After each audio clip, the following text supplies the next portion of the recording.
Hello दोस्तों, नमस्कार। स्वागत है आप सभी का एक बार फिर से आपके अपने परिवार द एडुमिरर के ऑनलाइन प्लेटफॉर्म पर। मैं अजय आदित्य आपका स्वागत करता हूं।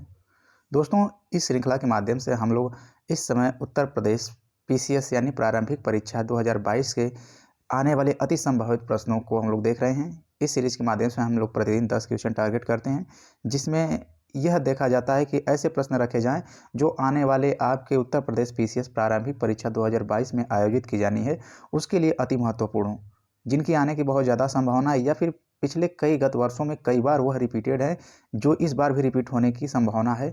तो उन सभी क्वेश्चंस का कलेक्शन करके हम लोग डेली एक एक सीरीज के माध्यम से हम लोग देखेंगे, जिसमें आज हम लोग देख रहे हैं दूसरा सेगमेंट है, यानी कि आज दूसरा सेट है। इस दूसरे सेट का क्वेश्चन आज आप लोग के सामने पहला क्वेश्चन होगा। जैसा कि पहला क्वेश्चन स्क्रीन पर होगा, इमली में कौन सा अम्ल पाया जाता है?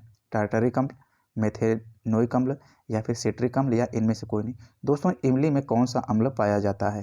तो इमली में दोस्तों टार्टरिक अम्ल पाया जाता है। ठीक है, कौन सा पाया जाता है? टार्टरिक अम्ल पाया जाता है। मेथेनोइक की बात किया जाए तो मेथेनोइक दोस्तों यह बिच्छू के डंक में भी पाया जाता है। ठीक है, मेथेनोइक की अगर बात करेंगे तो यह बिच्छू के डंक में पाया जाता है।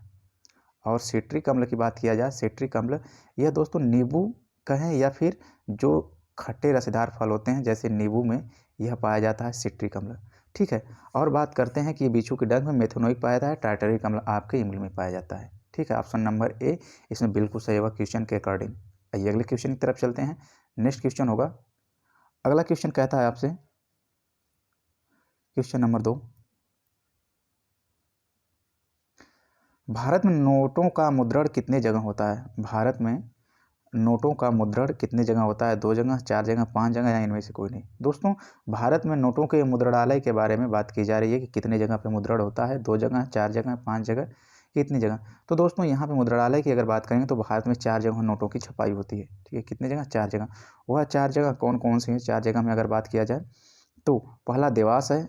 ठीक है, देवास, नासिक, ठीक है, देवास, नासिक, साल्बोनी, साल्बोनी, उसके बाद एक आता है आपका मैसूर। ठीक है, मैसूर कर्नाटक वाला क्षेत्र। अगर चाहें तो देवास के बारे में देखें तो देवास कहाँ पे है? मध्य प्रदेश, एमपी में है। नासिक की बात करें तो महाराष्ट्र में है। और साल्बोनी की बात करें तो वेस्ट बंगाल यानी पश्चिम बंगाल में है। और मैसूर की बात करें कर्नाटक में। अर्थात इन 4 जगहों पे भारत का मुद्रण होता है। भारत में 4 जगह भारत में नोटों की छपाई की जाती है। 4 मुद्रणालय हैं भारत में, जो कि देवास, नासिक, साल्बोनी और मैसूर। ठीक है, अगर बात की जाए सिक्कों की तो सिक्कों की भी 4 जगह होती है। ठीक है, सिक्के की भी 4 जगह से जारी किए जाते हैं। वह 4 जगह कौन से हैं सिक्के जारी करने के? तो सिक्के की अगर बात करें तो हैदराबाद, हैदराबाद, नोएडा, हैदराबाद, नोएडा, कोलकाता, कोलकाता, और एक जो होता है यह मुंबई। यह 4 जगह से सिक्के भी जारी किए जाते हैं। अर्थात 4 जगह से सिक्के भी जारी किए जाते हैं और 4 ही जगह से नोट की भी छपाई की जाती है। ठीक है, बहुत इंपॉर्टेंट है यह क्वेश्चन, आप लोग नोट कर लेंगे 4 जगह। ठीक है, चलिए आइए आगे देखते हैं अगले प्रश्न की तरफ। अगला प्रश्न होगा आपके सामने क्वेश्चन नंबर 3। क्वेश्चन नंबर 3 कहता है, साग सब्जी उत्पादन करने वाले पौधों का अध्ययन कहलाता है। दोस्तों, साग सब्जी उत्पन्न करने वाले पौधों का अध्ययन कहलाता है। ठीक है, ओरिकल्चर, सेरिकल्चर, सिल्वीकल्चर या फिर उसके बाद पीसी कल्चर। दोस्तों, साग सब्जी की अगर बात किया जाए तो ये ओलेरिकल्चर होता है। ठीक है, साग सब्जी उत्पन्न करने वाले पौधों का अध्ययन ओलेरिकल्चर। सेरिकल्चर क्या कहलाता है दोस्तों? सेरिकल्चर रेशम उत्पादन के लिए। ठीक है, रेशम, रेशम उत्पादन, सेरिकल्चर। ठीक है, रेशम उत्पादन, सेरिकल्चर। अगर बात करते हैं उसके बाद सिल्वीकल्चर, तो दोस्तों यह जो होता है जंगल विज्ञान है ना, जंगल का अध्ययन करने वाला जंगल विज्ञान होता है, यह कहलाता है सिल्वीकल्चर। एक आपका बनता है पीसी कल्चर, खूब पूछा गया है ये भी कई बार, इसको भी आप नोट कर लेंगे। पीसी कल्चर के बारे में देखेंगे तो पीसी कल्चर मत्स्य उत्पादन यानी कि मछली उत्पादन। ठीक है, मत्स्य उत्पादन या मछली उत्पादन, ये होता है पीसी कल्चर। इंपॉर्टेंट है ये चारों। ओलेरिकल्चर के बारे में हम लोग देखेंगे कि ओलेरिकल्चर होता है साग सब्जी उत्पादन करने वाले पौधों का अध्ययन, ओलेरिकल्चर कहलाता है। सेरिकल्चर जो होता है रेशम उत्पादन कहलाता है। और जो जंगल विज्ञान सिल्वीकल्चर, और पीसी कल्चर के तहत मत्स्य विज्ञान यानी कि मत्स्य उत्पादन की जानकारी हम लोग लेते हैं। तो ये मत्स्य उत्पादन संबंधित बातें पीसी कल्चर में होती हैं। ठीक है, यह 4 ऑप्शन आपको बेहद इंपॉर्टेंट है, जितना कि यह पहला आपको क्वेश्चन का आंसर था। ठीक ना, आइए आगे देखते हैं। आगे का क्वेश्चन होगा क्वेश्चन नंबर 4। भारत की संविधान सभा की स्थापना किसके तहत की गई थी? भारतीय संविधान, देखिए, किस सभा की स्थापना किसके द्वारा? साइमन कमीशन के प्रस्ताव पर, क्रिप्स प्रस्ताव, या माउंटबेटन योजना, या कैबिनेट योजना? दोस्तों, आपको खूब अच्छे से पता होगा, जब हम लोग पढ़ते हैं भारतीय संविधान को, तो भारतीय संविधान के तहत हम लोग देखते हैं भारतीय संविधान सभा की स्थापना जो हुई थी किसके तहत हुई थी? तो दोस्तों वह कैबिनेट मिशन, ठीक है, किसके तहत हुई थी? Cabinet mission. दोस्तों कैबिनेट मिशन की बात करें तो यह कैबिनेट मिशन आपको ऑप्शन नंबर डी पे दिख रहा है, कैबिनेट मिशन। कैबिनेट मिशन की बात करिए भारत कब आया था? तो यह आया था दोस्तों, खूब पूछा यह क्वेश्चन, 24 मार्च 1946 को यह भारत आता है, 1946। और इसमें कितने सदस्य होते हैं कैबिनेट मिशन में? तो यह 3 सदस्य ही होता है, ठीक ना, इसमें 3 सदस्य होते हैं। और वह 3 सदस्य कौन कौन से होते हैं? तो Stafford Cripps, sir Pethick Lawrence, है ना, लॉरेंस, और एक होते हैं एवी अलेक्जेंडर। कौन होते हैं?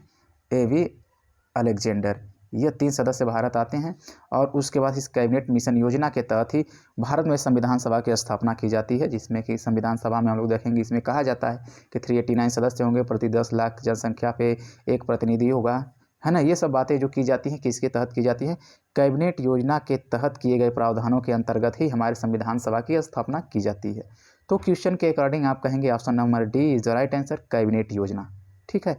आइए नेक्स्ट क्वेश्चन की तरफ चलते हैं। अगला क्वेश्चन होगा आपके समक्ष, भारत में कानूनी संप्रभुता के साथ नहीं थे। दोस्तों भारत में कानूनी संप्रभुता के साथ नहीं थे राष्ट्रपति, न्यायपालिका, मंत्रिपरिषद या संविधान। दोस्तों भारत में कानूनी संप्रभुता जो संविधान के साथ नहीं थे, ठीक है, क्या है? यह संविधान के तहत। अगर संप्रभुता की बात करें, संप्रभुता क्या होती है? तो संप्रभुता जो इसे हम लोग इंग्लिश में कहते हैं सॉवरेनिटी, संप्रभुता, सॉवरेनिटी।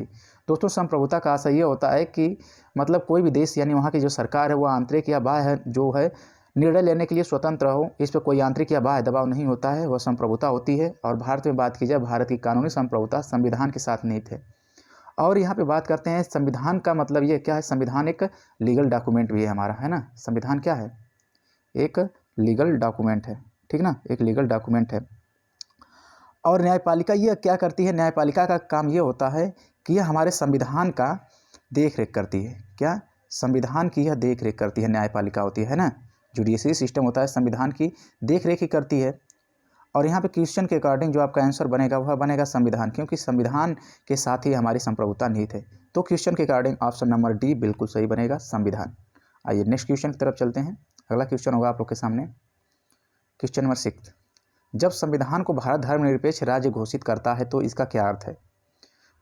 ठीक है, देखिए, धर्मनिरपेक्ष राज्य घोषित करता है तो इसका अर्थ क्या होता है? धार्मिक पूजा की अनुमति नहीं, धर्म की रक्षा द्वारा संरक्षण दिया जाना, या फिर राज्य धर्मों को नागरिक के निजी मामलों के रूप में मानना, इस आधार पर भेदभाव नहीं करना, या इनमें से कोई नहीं। दोस्तों बात किया जाए यानी कि बात की जा रही है धर्मनिरपेक्ष यानी सेकुलरिज्म की बात की जा रही है। और इसमें जो पूछा गया आपको अच्छे से यह बात अवगत हम लोग करा चुके हैं कई बार। हम लोग जब बातें होती हैं पॉलिटी की क्लास में तो बात होती है कि हमारा भारत कैसा है, एक धर्मनिरपेक्ष राष्ट्र है। कैसा है? धर्मनिरपेक्ष।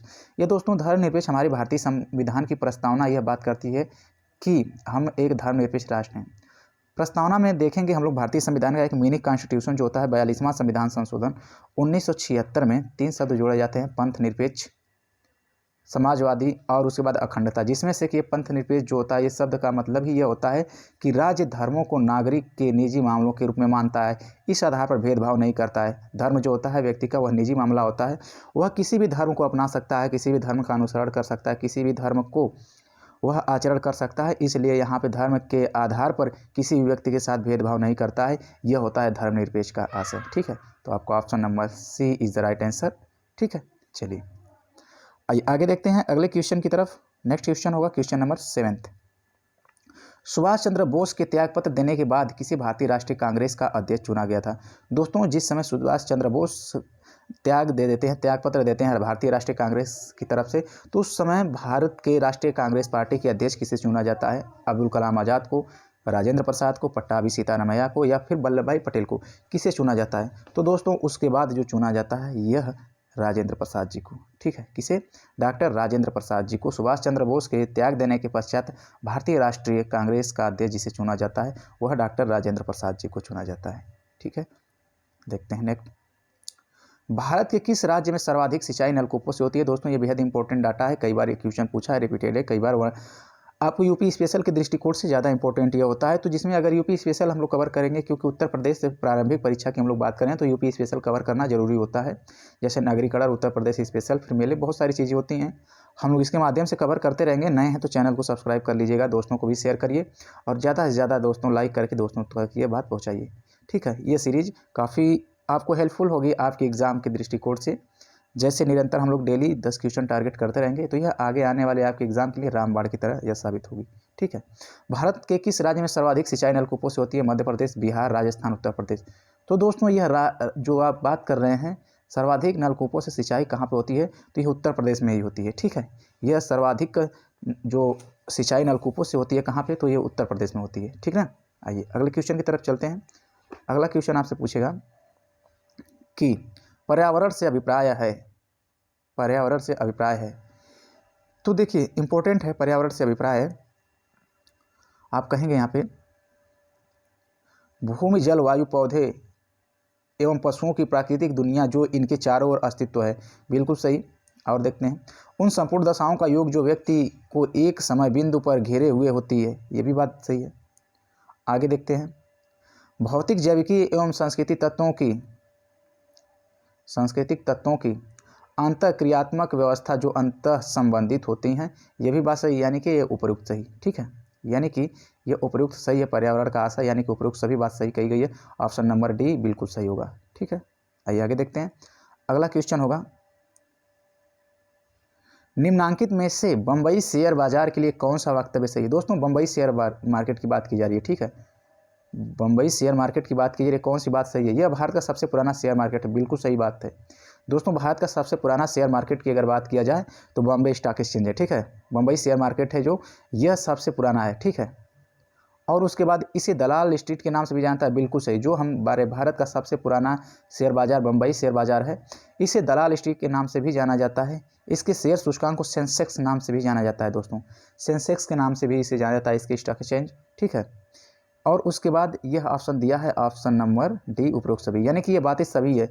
यह भारत का सबसे पुराना शेयर मार्केट है, इस दलाल स्ट्रीट के नाम से भी जाना जाता है, इसे शेयर सूचकांक को सेंसेक्स के नाम से भी जाना जाता है। यह उपरोक्त बात सभी सही कही गई है, अर्थात option number D is the right answer, उपरोक्त सभी। ठीक है, यह शेयर मार्केट की अगर हम लोग चर्चा करते हैं दोस्तों, शेयर मार्केट बहुत इंपॉर्टेंट होता है ये। जैसे कि अगर इसकी बात करें तो कब इसकी स्थापना हुई थी, तो 1875 में। ठीक, बॉम्बे शेयर मार्केट की 1875 में इसकी स्थापना होती है।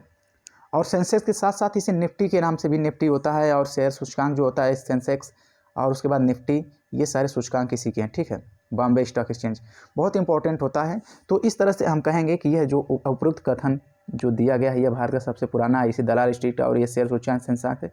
यह मतलब कि सारी बातें सही कही गई हैं, उपरोक्त सभी। Option number D is the right answer, यानी कि यह सही होगा। ठीक है दोस्तों, आज इस माध्यम से हम लोग 10 क्वेश्चन को कवर किए हैं। आई होप कि आप लोग को पसंद आए होंगे, तो दोस्तों को भी शेयर करिएगा और ज़्यादा से ज़्यादा लोगों तक शेयर करिएगा। नए हैं तो चैनल को सब्सक्राइब करिएगा, और फिर हम लोग इसी तरह डेली एक एक वीडियो लेकर आते रहेंगे। और यह हम लोग की सीरीज़ चलेगी तब तक जब तक कि आपका उत्तर प्रदेश PCS की प्रारंभिक परीक्षा ना आयोजित करा दी जाए। ठीक है, तब तक जुड़ने के लिए बहुत बहुत धन्यवाद। फिर मिलते हैं दोस्तों अगले वीडियो में। थैंक यू, जय हिंद, जय भारत, थैंक यू।